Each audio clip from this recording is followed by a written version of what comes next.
this woman had at least 8 false identities.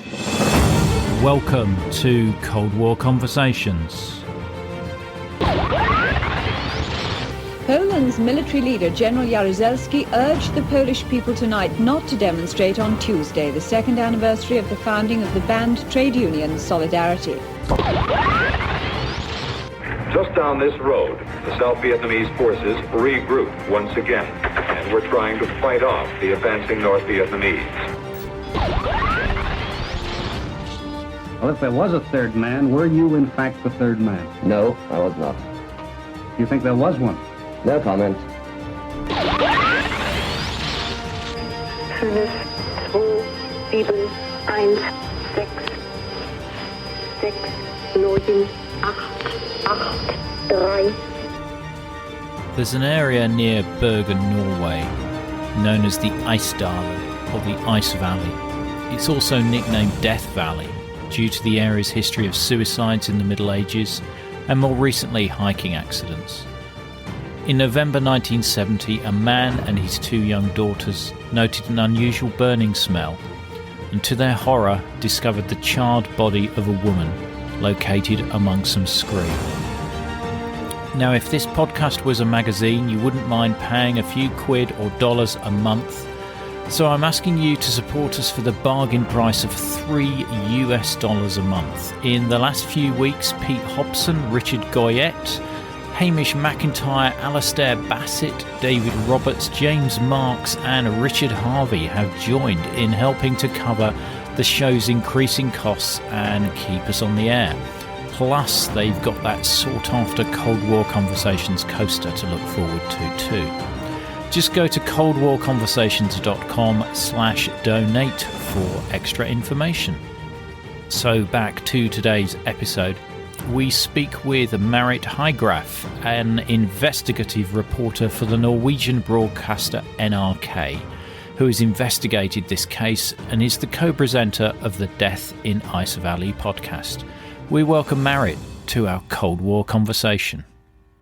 I've been intrigued by the Death in Ice Valley podcast, and I'm sure my listeners will be as well, because it's a Cold War mystery, isn't it?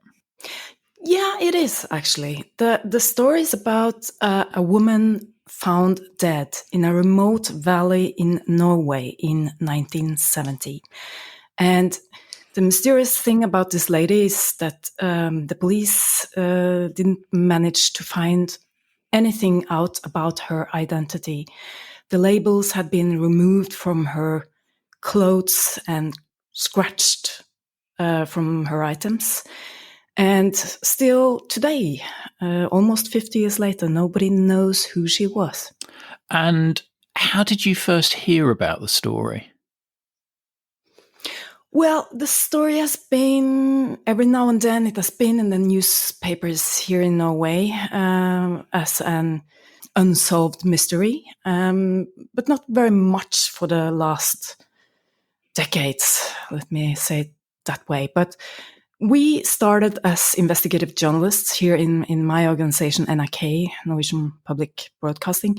We started out a couple of years ago wanting to solve this mystery, wanting to see how far can we get in solving this true crime case now, 50 years later. And why did you think we'd get further nowadays? I mean, I guess it's more, obviously there's been technological advancements, but how did you think you'd be able to move the case further forward? Well, that's it. With modern forensic science and modern technical methods, you can do much more now than the police were able to do back in 1970. So we wanted to give it a try to see what we could achieve with combining traditional investigative journalism with modern forensic methods. And it's amazing how the story appears to have resonated with people in the present day. I mean, your Facebook group is huge, and there's loads of people doing their own investigations or coming up with theories there as well. Yeah, it's quite amazing actually. The listeners' involvement in this story and the listeners' attempts to try to help us with our investigation in the Facebook group and by writing us emails, and so it's amazing. It has really moved people around the globe actually, this mystery. Absolutely. I think it's a sad story as well because nobody seems to have missed her. Doesn't appear to be any family looking for her, and it's tragic that nobody's sort of come looking for her. Till now, it seems that nobody missed her, as you say, or at least hasn't come forward to say something about it. We have had a lot of tips coming in over the last year after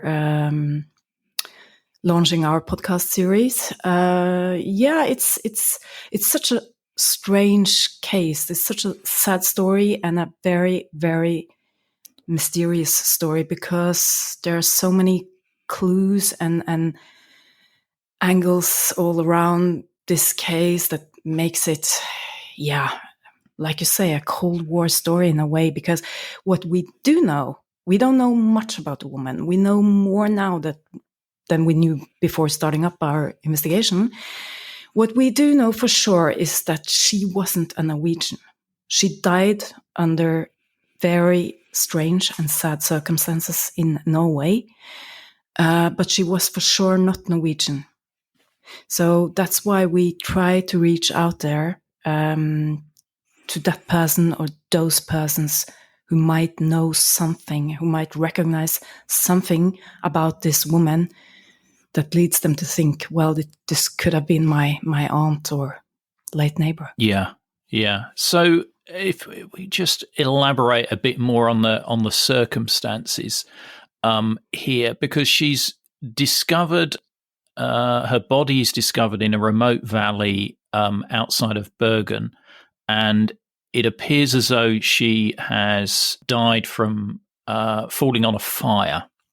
But the autopsy finds that there was carbon monoxide poisoning and a large number of sleeping pills as well. And there's this sort of ceremonial aspect of some of her belongings being laid out alongside her. But the police conclusions appear to be around suicide rather than a murder. What are your sort of views on that?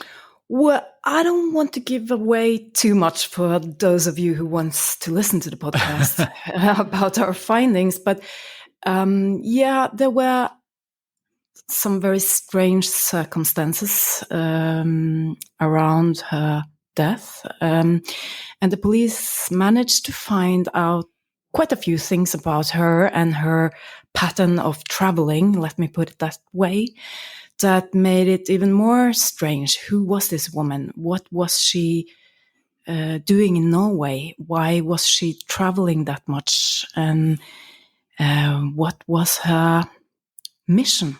Let me put it that way. And we're talking about a time here, 1970. We're in the depth of the Cold War. And we know that Norway was for sure very interesting for several foreign intelligence services. And there were speculations back then, and still are speculations, that this was a woman with a certain task in Norway, and that she, for some reason, died up in that valley. My personal opinions doesn't matter that much. I try to work.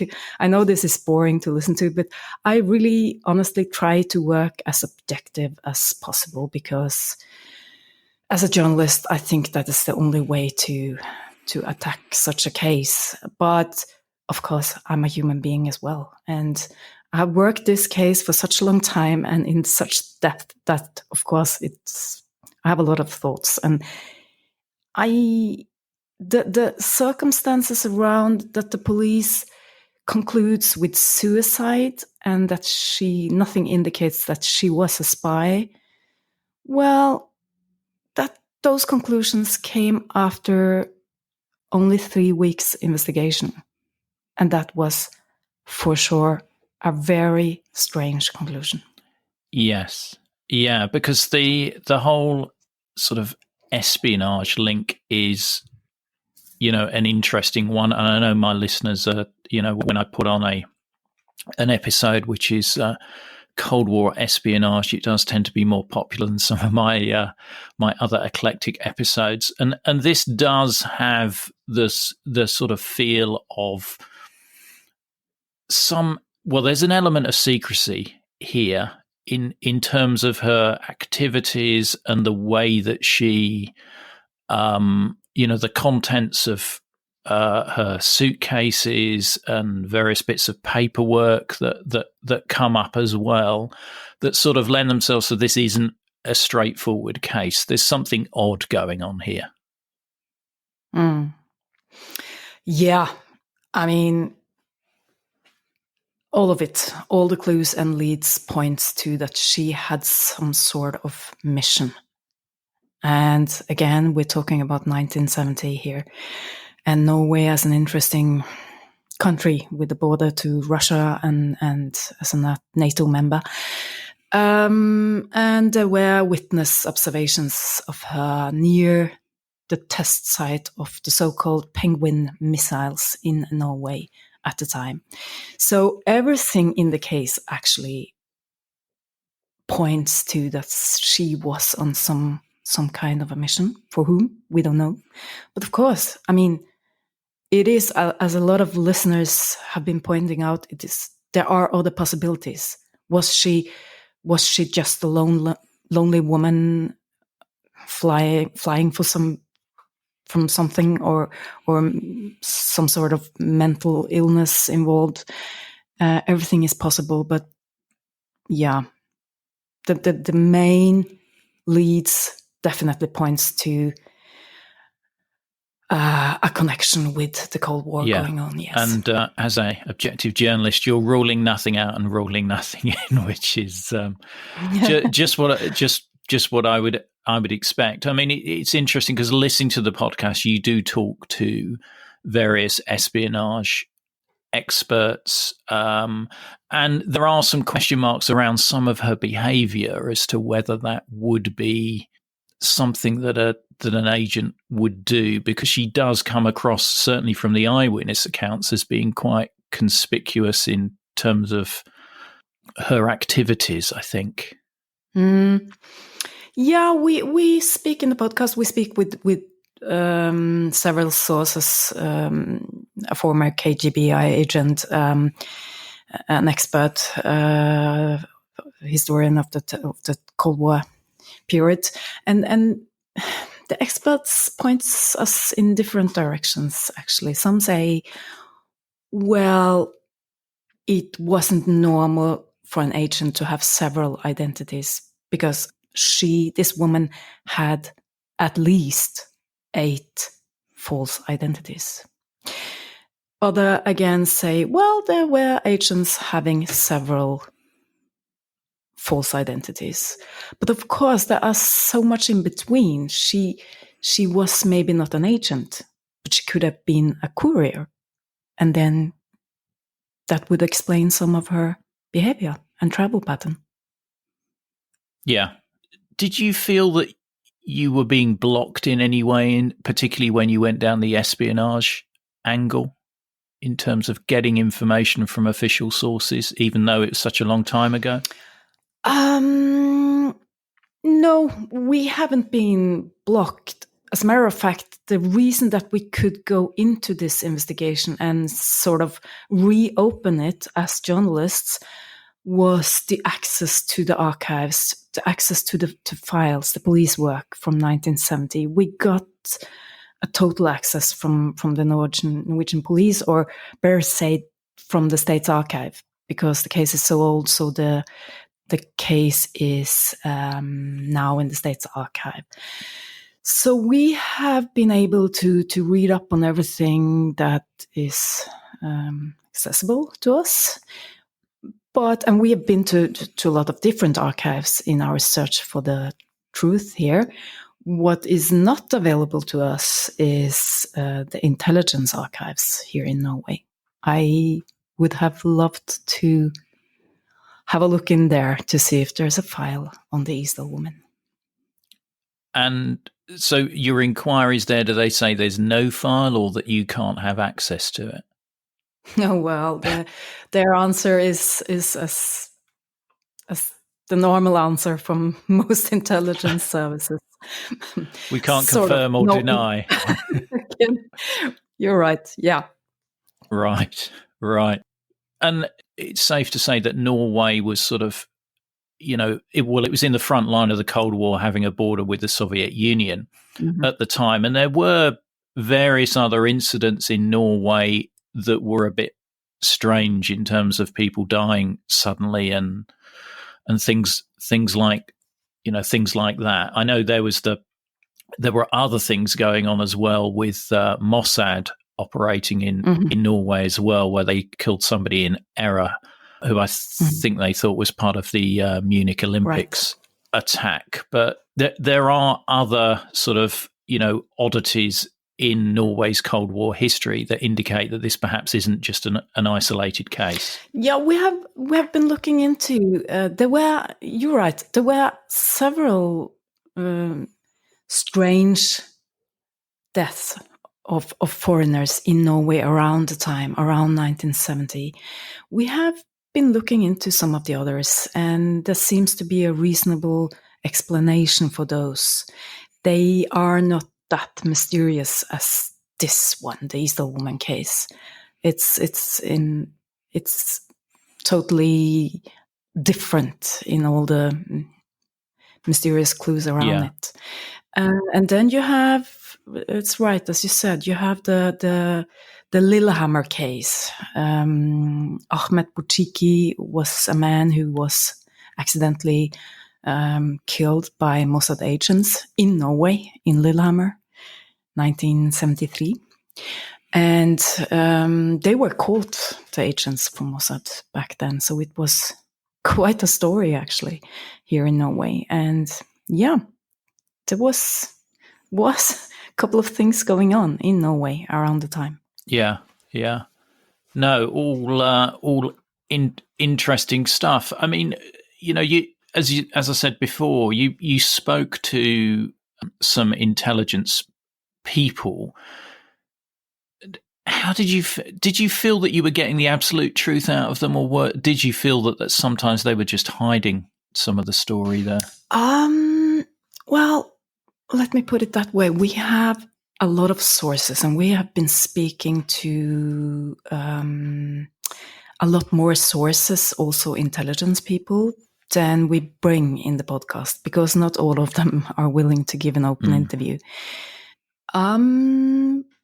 They are not the easiest sources to work with, the people who really knows what's going on behind closed doors. But we have some good sources. We are working in different directions still to see if we can get somewhere near the truth around this woman. Could she have been working for any kind of intelligence service in 1970?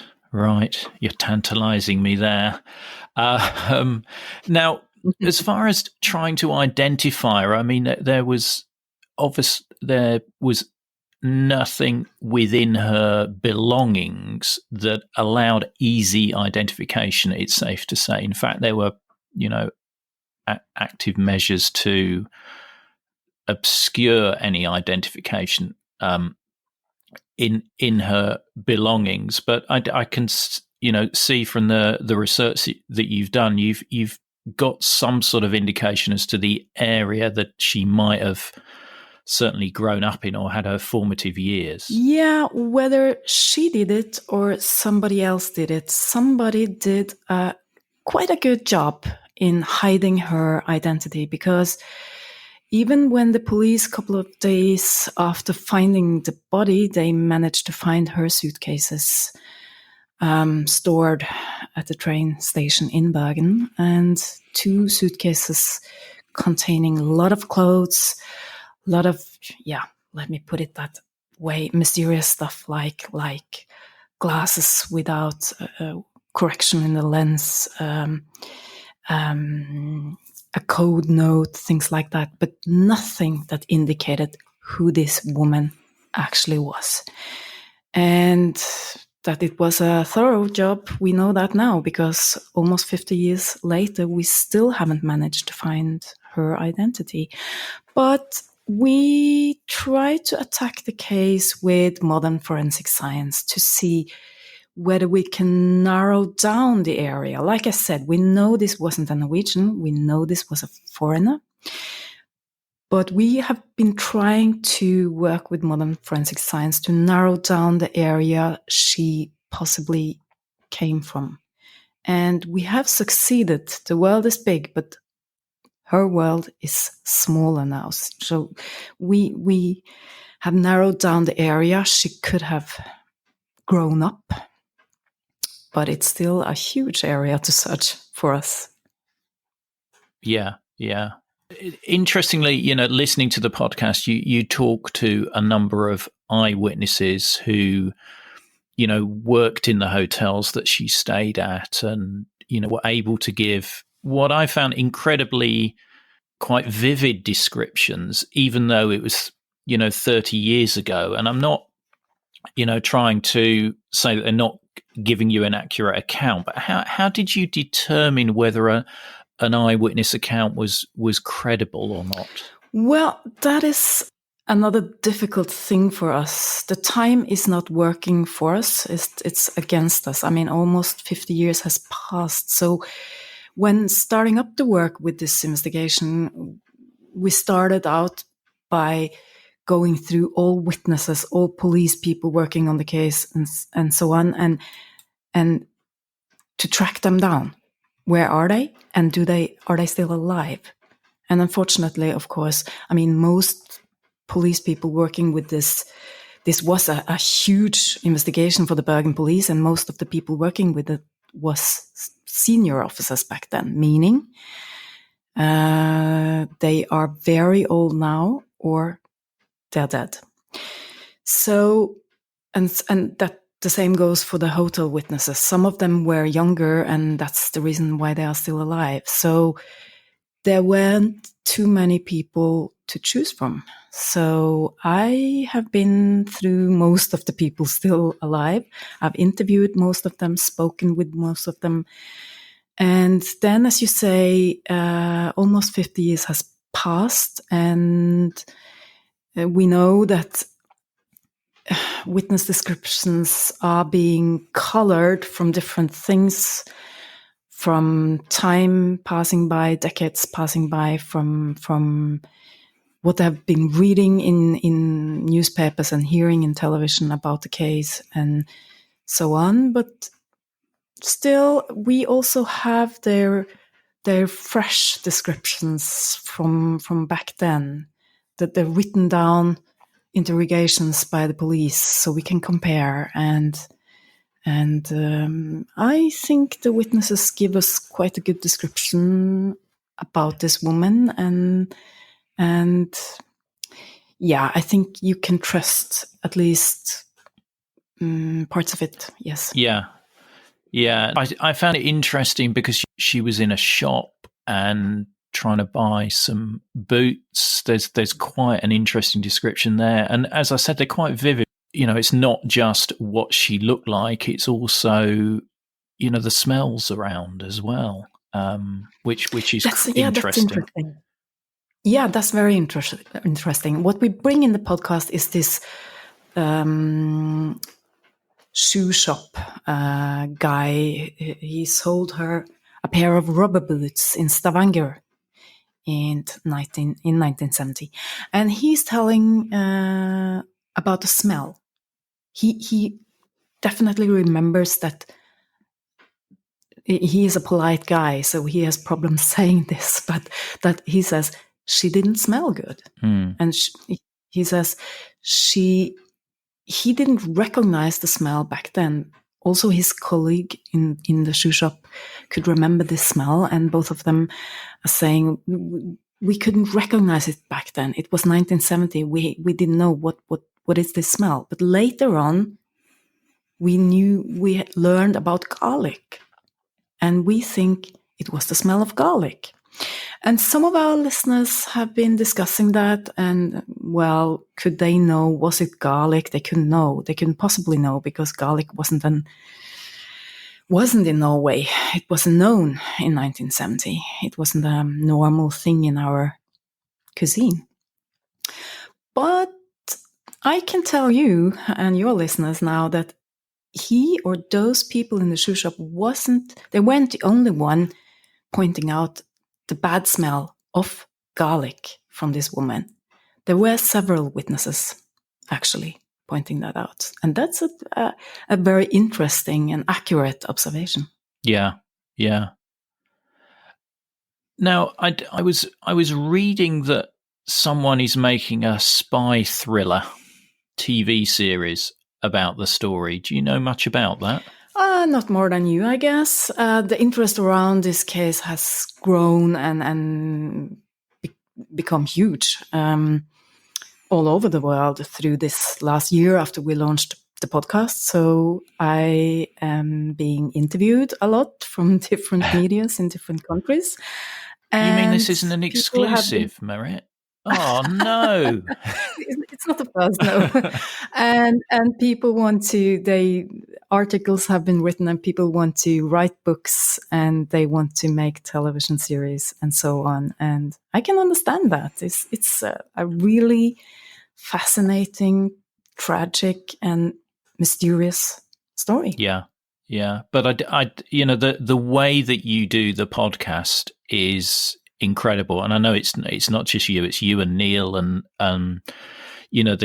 the music and the immersiveness of the podcast is fantastic. It does feel as though you are there, and even in my head now, I can hear that rain falling on the leaves that you have there, and it is very atmospheric. So for anybody who's not listened to Death in Ice Valley, I recommend you search it out and give it a listen. It is a really interesting story, and it's told really well, and the mystery isn't over yet. So Marit, what's next for Death in Ice Valley? Have you made any more progress since the last episode? First of all, thank you very much. I'm really glad you liked it. And yeah, to tell the listeners, it's a collaboration between NRK, Norwegian Broadcasting, and BBC World Service. And I am making this podcast together with my colleague Neil McCarthy from the BBC.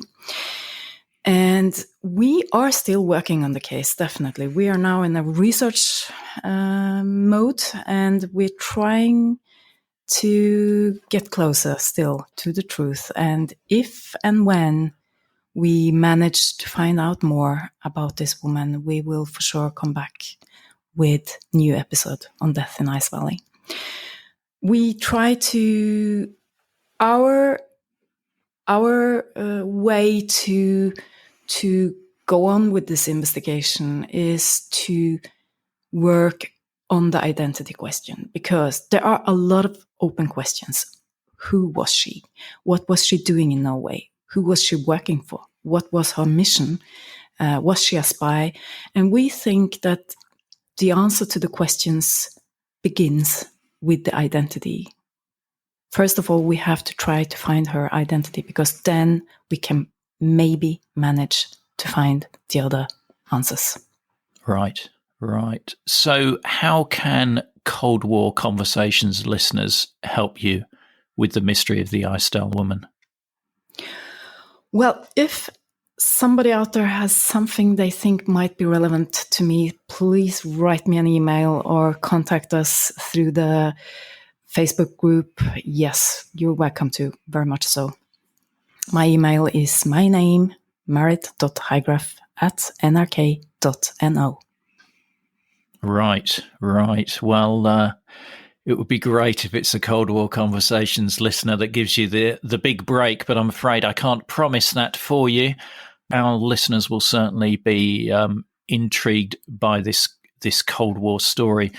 Before we finish up, there's another case in this time in Oslo, the Oslo Plaza case in 1995, which has some similarities. The main similarity is the lack of identification and the effort to hide identification. There is that a possible another NRK BBC collaboration there? Well, I don't know about that. You're right. There are some similarities. Also, that both of those women actually said they were from Belgium, because our woman on her hotel cards, she had to fill them out. Yes, and she said she was a Belgian, and that. So did the Oslo Plaza woman as well. Well, I think there are some similarities, but I think the biggest difference is the time difference. I mean, 1970 to 1995. I don't think there are anything that connects the two stories. And I think I have to concentrate about the Easter woman first, at least.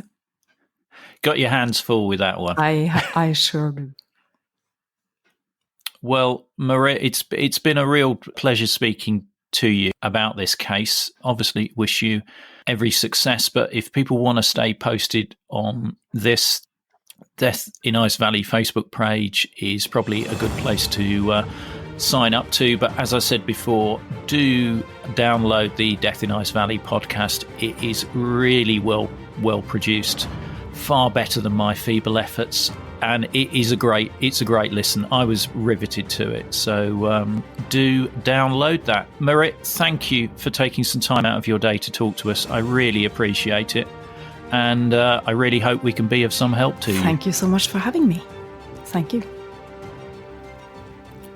Well, I hope that's whetted your appetite to explore the Death in Ice Valley podcast. I can highly recommend it.